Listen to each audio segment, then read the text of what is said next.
We're back in session again. The questioning now will continue at this point with the tech panel, or the Board of Inquiry. And we'll start with Dr. Lauren Groff to my right.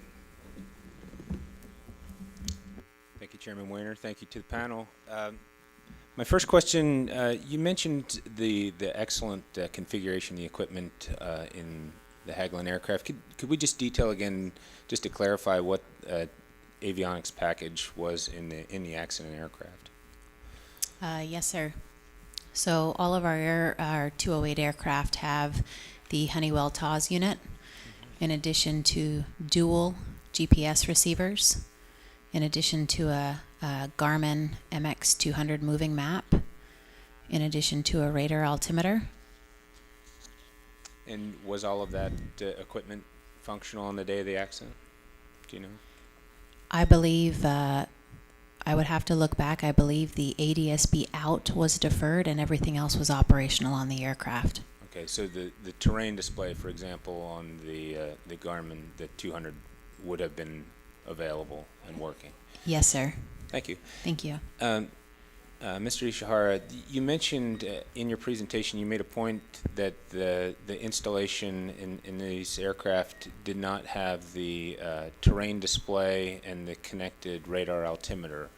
Would there be anything different about an installation that did include the integrated radar altimeter and the terrain display than what the accident aircraft would have had, given the Garmin unit with terrain information? So with the Honeywell terrain display hooked up to KGP 560 would have given a terrain display or pictures of surrounding terrain, and radio altimeter is an option. Okay, but functionally, generally you would say the information, if they had a multifunction display with terrain information, it would be very similar. Well, I do not know how the MX200 works, so I cannot speak to the differences. Okay, that's fair. Thank you. And one final question for you: the software. You mentioned it's a software change between the Class B and the Class C. Is there any other equipment change that would be required? Is it solely a software change, the difference between the two? No, it's not a software change. The same software contains both Class C and Class B capabilities. You have to reconfigure it to become one or the other. Okay, but there is no additional hardware, additional equipment that would be required? That's correct if you have a -005 equipment. Okay, thank you. Mr. McClure, you mentioned some of the challenges of distributing information and how getting that information to pilots and maybe the density of the information available. But one of the things that has been highlighted as a benefit is the weather camera information that's available in Alaska. How is that information made available to pilots, let's say en route? How do you describe to a pilot what you see on a weather camera?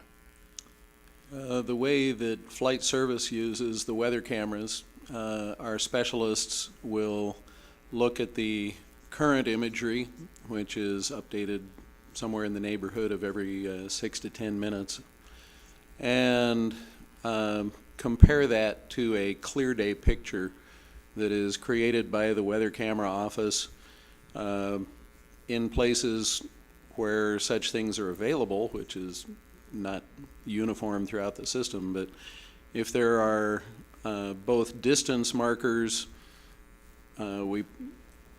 in concert with them, we've come up with a system where they have close-in markers, medium distance, and long distance as well. And those markers have both the distance fairly precisely and the altitude, or MSL altitude, of the top of whatever we're looking at. So when we describe that to a pilot, we generally, we're looking at the current picture, current imagery. We will say if we cannot see the top of a certain obstruction, or if we cannot see as far as a particular distance. So it's not quite like a METAR. Okay. So, are there, for each of the cameras, are there a standard set of markers that are documented? I would not say that they're necessarily standard, because some locations, there's simply nothing to annotate. Sure. Yeah. Okay. Okay. Thank you. I think that's my time. Mr. DeLisi? Thank you, Mr. Chairman, and thank you to all the panelists. It is a big challenge to take a very safe form of transportation and make it even safer. We've talked this morning on the panel about technology, training, information that's available to pilots to help avoid CFIT accidents like this one, but they didn't. This accident really happened, and I appreciate your willingness to roll up your sleeves and help us tackle taking something that's very safe and making it even safer, so accidents like this don't happen again. It's been well established by the panel that CFIT training for a Part 135 operator is not required by the FAA, but that is something that the NTSB has recommended, and I'd like to give Mr. Gillespie, Mr. McClure an opportunity. Are either of you aware of any movement afoot at the FAA to develop a 135 CFIT requirement? I am not, sir. And that is not within the scope of flight service operations at all.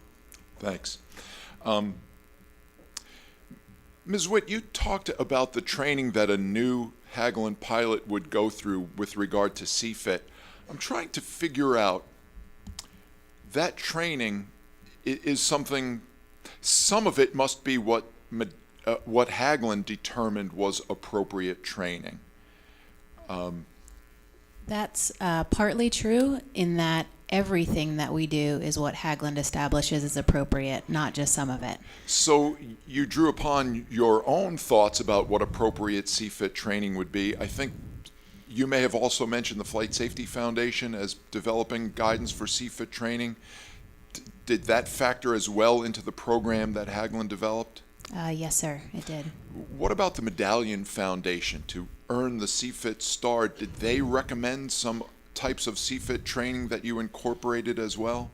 Well, we use the Medallion standards to audit our own Hagland program against. What does Medallion bring to the table? Well, for us and for aviation in Alaska, simulator usage, and again, their audit points do help us audit our own CFIT avoidance program. Does that help? It does, and let me see if I have this clear. Did you have to go out, did you have to develop any additional training points in order to earn your CFIT star? So that was earned in 2005, so I'm not Okay. really sure. I wasn't in management at that point. Okay, thanks. Thank you. There's been, well, let me back up. Ms. Witt, you mentioned something about loading the mail on an airplane as part of the routine. That I'm not sure I understand that. What function does the delivery of mail play in the Hagwon flight operations? Well, delivery of mail is a way of life up in Alaska because we don't have a road system up here. The boxes that your mailman delivers to your front door, probably where you live, get delivered by operators like Hagland and Hagland up here in the state. So is that a contract that Hagwon has with the U.S. Postal Service to make those deliveries? You know, that's a really good question. I'm just not sure I'm the right person to answer it. I'm not sure I understand that whole process. Is that fair enough? Sure, thank you. Okay. And I'm just trying to understand if there is any schedule pressure on Hagwon flights, such as the accident flight, to make its route because of the delivery of mail. Oh, I see your question now. No, sir, there's not. Ms. Burdick, you might have used the term bypass about loading up the bypass. What does that mean? Bypass is bypass mail. Okay. So it's boxes of food or store supplies that we deliver from, in this case, Togiak to Quinnahock. Gotcha. Great to hear about the use of weather cameras and what a great aid they are, 230 of them in service. They came about after a series of accidents, NTSB recommendations, a lot of effort put in by the FAA to make that happen. It's a great resource. But now this panel has talked a lot about the infrastructure needed for IFR operation, and it being perhaps the next thing that needs to be developed in Alaska. I would throw this open to the entire panel. Do any of you have any thoughts about what it is that the NTSB could do to recommend and push for the types of infrastructure improvements that would make aviation in Alaska safer? Please. If I may. Here's one example. The approach plates sometimes will reference flight service stations, and there's many places out in Nome, like St. Michael, White Mountain, Gullivan, all have published flight service stations that we can talk to on the ground, but there's no cell reception there, and you cannot get a hold of these flight service stations no matter where you are on the ground at that airport. And they're very valuable resources that we would love to be able to use at every Great. airport. Thank you. Anyone else with thoughts? Ms. Witt? I would, as the chief pilot of Hagland, I would love to operate a fleet of IFR aircraft to service the villages that we service and be able to operate IFR all the time. So from my perspective, I'm asking for something a little bit bigger than Natasha is. I would like the ability to have either weather or an approach with weather, an approved weather source off of the field, and be able to operate IFR as much as possible in the state. Thanks. Mr. Ishihira, I just want to clarify the terms EGPWS, Enhanced Ground Proximity Warning System, were used, as well as TAWS, Terrain Awareness Warning System. Can you explain EGPWS and TAWS? Yes, so we use them as interchangeably, but EGPWS is our product name, which meets TAWS requirements. Gotcha. And in your EGPWS, as it is looking ahead the flight path that an airplane is on and prepared to warn about terrain that might be rising in front of an airplane, does it also look at terrain to either side of the airplane? Yes, the look ahead envelope has a width to it. Can you explain what that might mean? I'm envisioning a scenario where a flight is perhaps even VFR and seeing its route clearly, but there may be rising terrain on either side as you're flying in a perfectly safe fashion. Does that terrain on the side generate a GPWS warning? It's possibly if you get very close to it. Is there any software reconfiguration that could be done that might eliminate nuisance warnings about terrain that's not along the flight path of an airplane? So the Class C equipment, because it has a reduced terrain clearance or the monitoring vertical envelope, that can help. Okay. Thank you.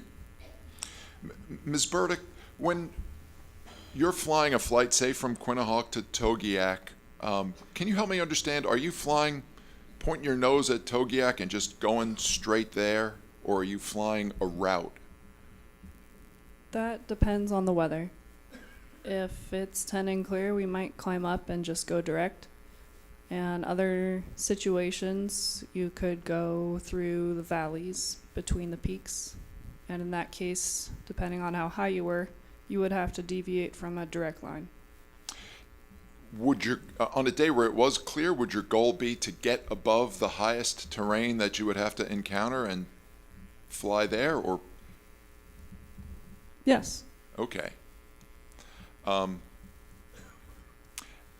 So I'm not sure I fully understand yet what the goal is for how high above the terrain Hagwon is operating a flight versus what the TAWS is expecting you to be operating at. Ms. Witt, maybe you could help me. May I take that one? Thank okay. you. The Part 135 regulations in our current GOM are in agreement that the minimum legal altitude for flight is at least 500 feet above ground level. Our current TAWS units that are in our Cessna 208 Caravans are certified to have a TAWS warning or caution when you are at or below 700 feet AGL. So there is an envelope there where it is legal by FAR standards and by our company standards to fly, where we will get a warning. Does that make Thank you. sense? That's very clear. I Okay, appreciate thank you. that. I'm going to look to Mr. Gillespie. As you're surveilling an operation like Hagwon, doesn't something like that jump out at you, where you're allowing this company to fly at an altitude that nullifies a required piece of safety equipment? I'll be honest with you, every time I get in the airplane with somebody out there, it's normally either, if the weather's low, we're on an IFR flight plan, or we don't go. Typically people on their best behavior when I'm sitting next to them. True that. I'll just wrap up. Ms. Witt, you said something earlier about how culture and mindset are the most important elements in avoiding CFIT accidents, and I certainly understand and appreciate that. I think that's one of the reasons that we're here today. I think the NTSB is doing our part today to join you in that effort to talk about a tragic accident, to talk about the training and the techniques that are available out there, to give this a dialogue so that all sorts of pilots in Alaska might begin to shift their culture and mindset about being willing to do that 180 and get out of bad weather.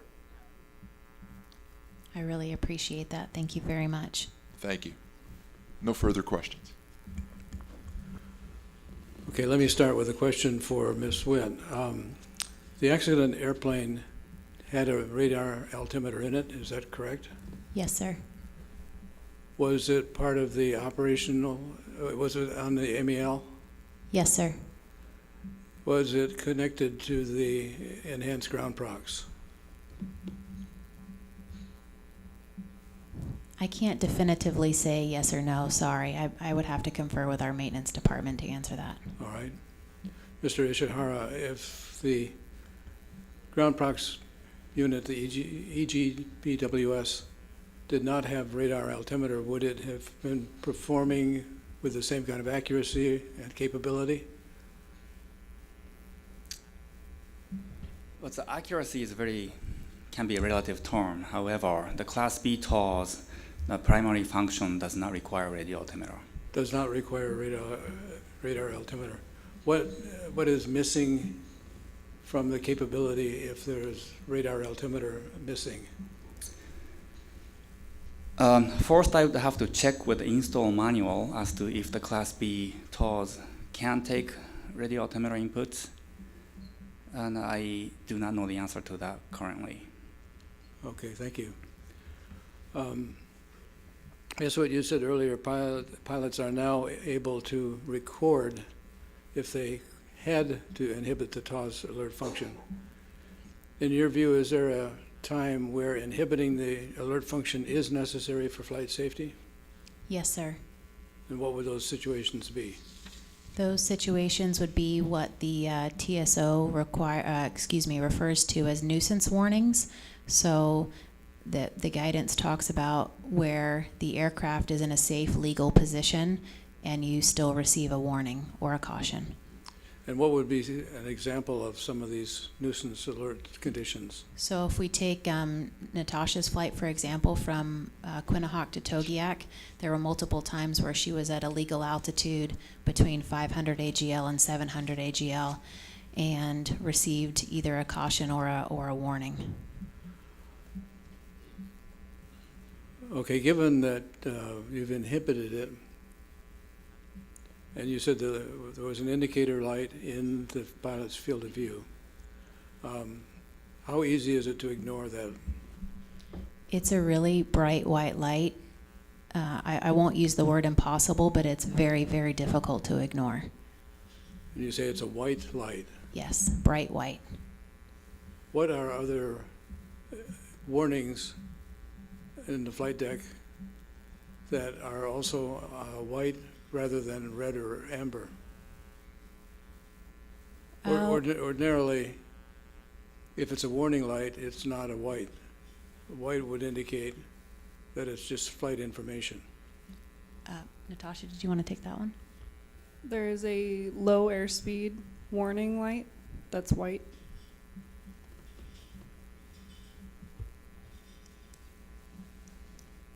All right. Ms. Witt, how often have pilots self-reported TAWS alert inhibitions since you began tracking that? You say you track it for every flight? Every flight leg, yes, sir. A lot. I can get you a number. It's in the hundreds. And what do you do with that information? Right now, our IT department is working to help us categorize so we can get some more details about each time it's inhibited. The crew can put remarks in, but there's no way to... Right now, we're looking to improve the way that we collect the data so that it can be more meaningful. What would you want to do if you had all of the data that was necessary? In other words, why are you collecting the data? I think for a few reasons. First of all, if we believe that the TAWS is going off outside of the Class B certification envelope, our maintenance department shares that information with Honeywell. And then in addition to share that information with the FAA and the people at our company, and the pilot group as a whole, so we understand and try and understand any patterns in where we are getting the TAWS warnings and cautions. So you say you share the data with Honeywell. Is Honeywell responsive to your situations for nuisance alerts? Again, that's the maintenance department does that, so we provide our information to the maintenance department, and the maintenance department communicates with Honeywell. Mr. Ishihara, what does Honeywell do with fault data? I have not been involved in communication with them. Okay. Ms. Burdick or Ms. Witt, if a pilot inhibits the TAWS alert function, are there procedures required to assure that the alerts are uninhibited prior to landing or at the conclusion of the flight? Yes, sir. It's on the approach and landing checklist, and it's also on the before takeoff checklist, so there would be 2 opportunities there. Okay, it's on a written checklist. Yes, sir. Thank you.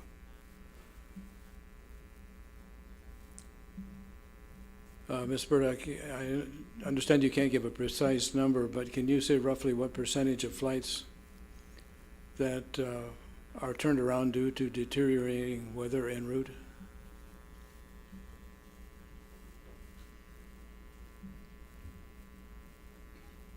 It depends on the month. Some months our weather is 10 and clear, and it's that way the entire month, and then other months we might have fog that roll into places and we'd have to turn around. So it's entirely dependent on seasonal weather. What would be a typical situation where you would find yourself having to turn around? If you notice deteriorating weather conditions that you weren't expecting, fog, any lower visibility than what's required on your instrument approach. All right, thank you. Dr. Groff, would you like to ask a few more questions? Yeah, a few more. Thank you, Mr. Chairman.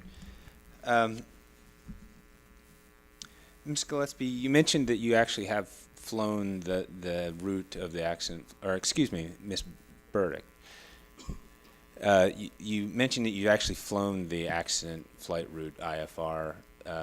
On the day of the accident, both you and the accident flight chose to fly that VFR. So if IFR was possible on that route and the OCC recommended IFR, can you talk about any additional pressures, any reasons why you chose to fly VFR rather than IFR?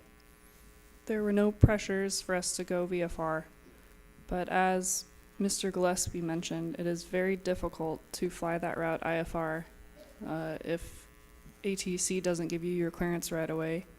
It's a whole lot easier with the current infrastructure that's out there for us to go VFR between those villages. And the just to the availability of both communications and information at the villages, what if you wanted to check weather on the ground, what options do you have to check weather at the en route village stops? If there's a flight service station, then you could call them and they can give you a full briefing on the weather. And also we have our company cell phones and we can use those to call OCC or flight service or the AWAS stations. Do you have cell coverage in all of the locations that you fly to? No. And how about computer access if you needed that? Is that available anywhere? I mean, give me maybe a percentage of how often you could check some of the additional weather information, the weather cameras, things like that. At our base stations. Okay, so only at the base stations, but any of those en route village locations. Then we could call flight service You'd or have to call. OCC, yeah. Okay, thank you for confirming that. Ms. Witt, you mentioned that before every shift there is a call-in and you talk with every pilot every day in some way. I mean, I'm assuming that's distributed through the stations. You don't personally do that, but it's each pilot is talked to. Did I understand that correctly? So in two parts, I chair a meeting at the beginning of every pilot shift with every pilot on the phone, and we have a teleconference in. And then every day at the stations, there's a safety meeting as well, and the lead pilot chairs that meeting. Okay. Does that clarify that? Yes, thank you. Okay, thank And you.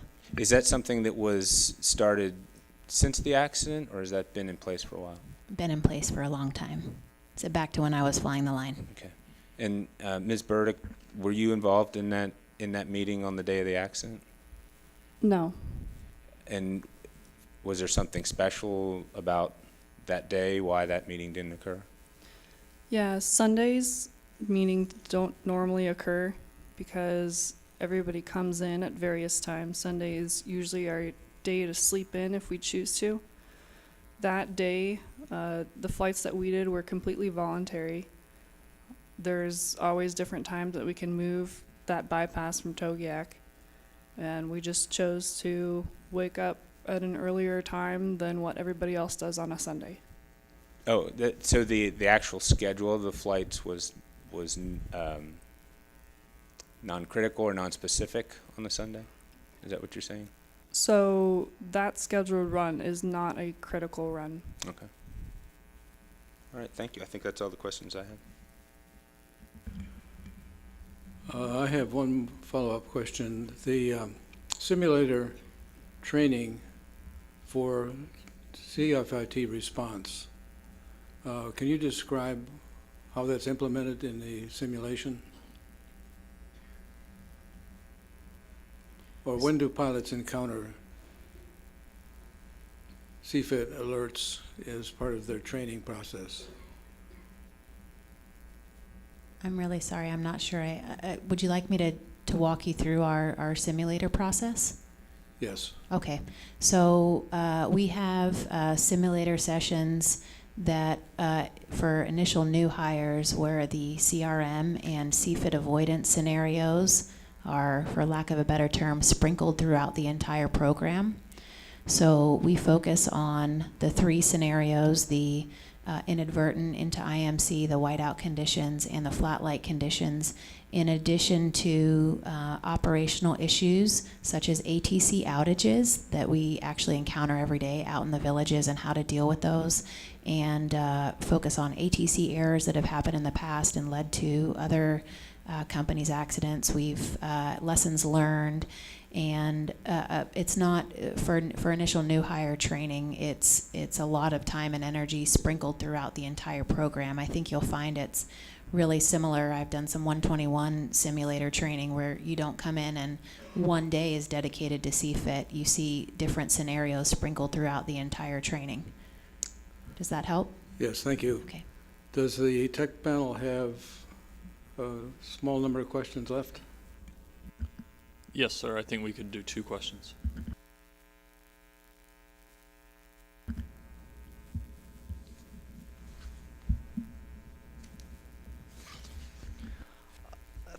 Yes, one final infrastructure question, I guess, to Ms. Burdick and Ms. Witt.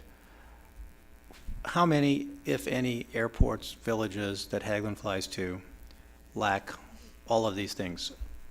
Cell coverage, landline coverage, internet availability, and radio communication capability to talk to, say, flight service? All of those together, or just one of those components are missing? No, are there airports that you service that lack all of those? Yes, sir. Any idea number or percentage of airports that lack all of those? Approximately, I would say 25 to 30% of what we service. So just to clarify, a pilot on the ground at one of those airports would have no way to talk to his company, flight service, any online weather services that he might want to. None of that would be available to him at 25% of the airports you service. Is that fair? So sorry, my 25 to 30% number, I was speaking about infrastructure, not about our pilot cell phones that we offer to the pilots. So if we add the pilot cell phones in there, I'm going to say it probably looks more like 5 to 15% of the airports that we service. Where there'd be no cell phone coverage or any of the others? Yes, sir. All right, thank you. Thank you. We have time for one final question, Mr. Chairman.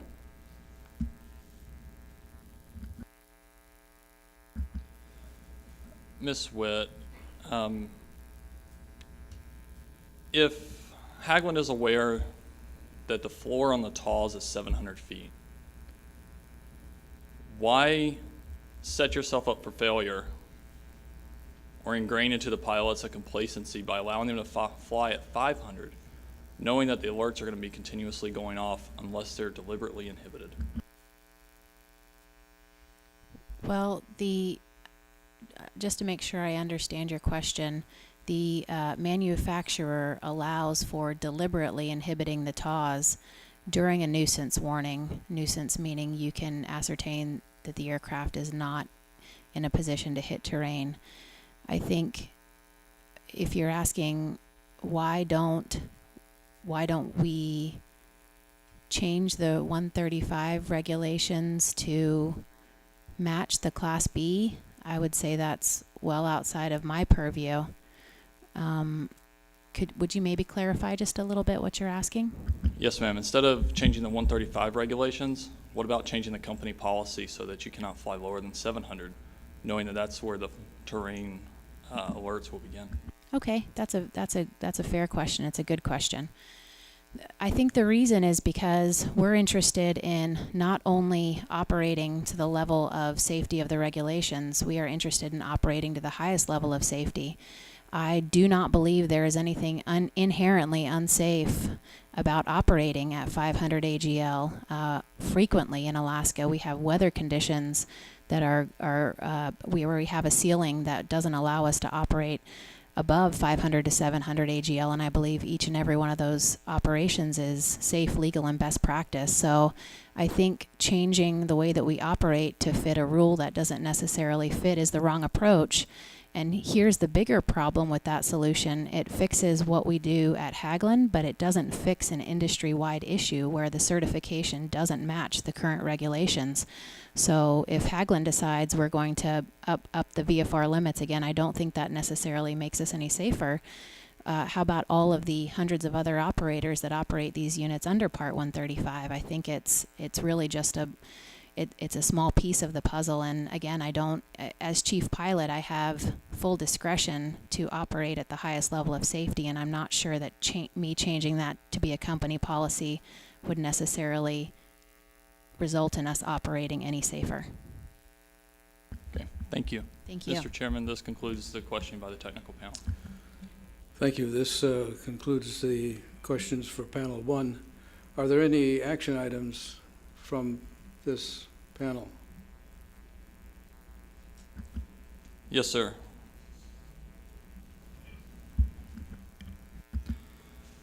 One item to Honeywell was to supply the reaction time afforded to pilots on cautions versus warnings. For Hagwon, the number of times the inhibit switch has been used and documented within your flight logger program, as well as to check with maintenance to determine whether the GPWS was connected to the radar altimeter on the date of the accident. Thank you. And this then ends the first session. We will break for lunch. We will reconvene precisely at 12 noon. We stand adjourned.